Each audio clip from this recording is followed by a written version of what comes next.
Hello everyone, we are here at the 5G Techritory event sitting down with Jacopo Dettoni of the Financial Times Group.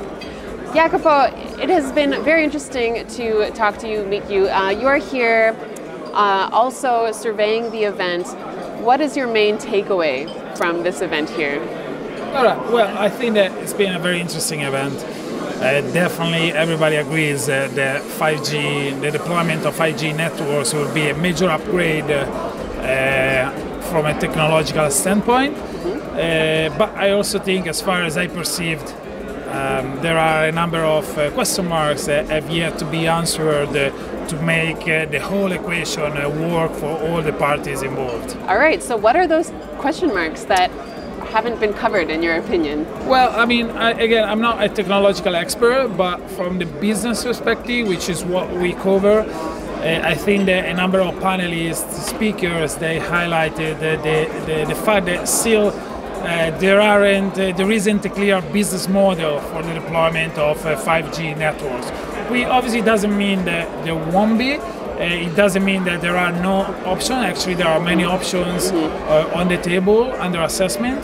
But definitely for telecommunication operators, service providers, this is a major point of focus because these are very costly networks to build and to operate. So before building and operating them, you want to make sure that you can obviously make money out of it. Right? Yep, of course. And who do you think in the end, wild guess, will end up footing the bill? That's actually a very good point. Actually, we were discussing before. So imagine this scenario where there are smart cars, self-driving cars, across our cities. And they were saying yesterday, the representatives from Qualcomm, which is obviously heavily involved in the development of smart cars, he was saying that a single car will produce 1 petabyte of data per year by 2020. I don't even know. I don't even know what it means. I just understand the concept of gigabyte. Yeah. Petabyte is supposedly billions of gigabytes. Yeah. But this means that it's a lot. So when this car drives across our roads, it will communicate and share data. It's not all of those data, but a lot of data with the network. So there will be much more traffic that we produce with data traffic. Much more than we produce with our handset devices. So who is going to pay for that traffic? The car operator, the user of the car, the municipality as a collective, as a community. There are questions, interesting questions, but they've yet to be answered. And what do you personally find the most interesting? What can you not wait for the advent when 5G comes to us? Definitely self-driving cars. They can be, if you can trust the vehicle, I think that definitely as a driver, you can imagine like going from Riga to Vilnius by yourself, and instead of driving, you can sleep. On your car, because the car is driving by itself. So you can play, you can watch TV, play video games, play with your kids.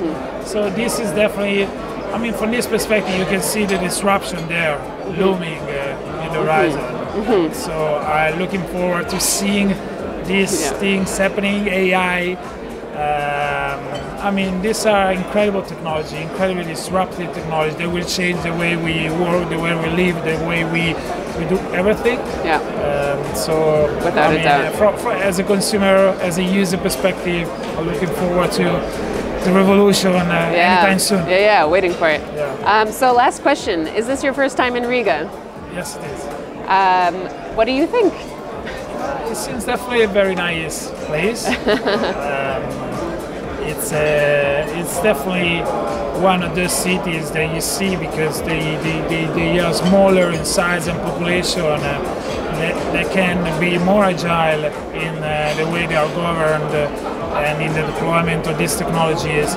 And I think that the Baltic states now, Latvia, Estonia, and Lithuania, they've gained the name for being at the forefront of technological innovation. And so places like Riga, they can really become a test ground for new technologies like 5G networks, self-driving cars, smart mobility, smart city as a whole.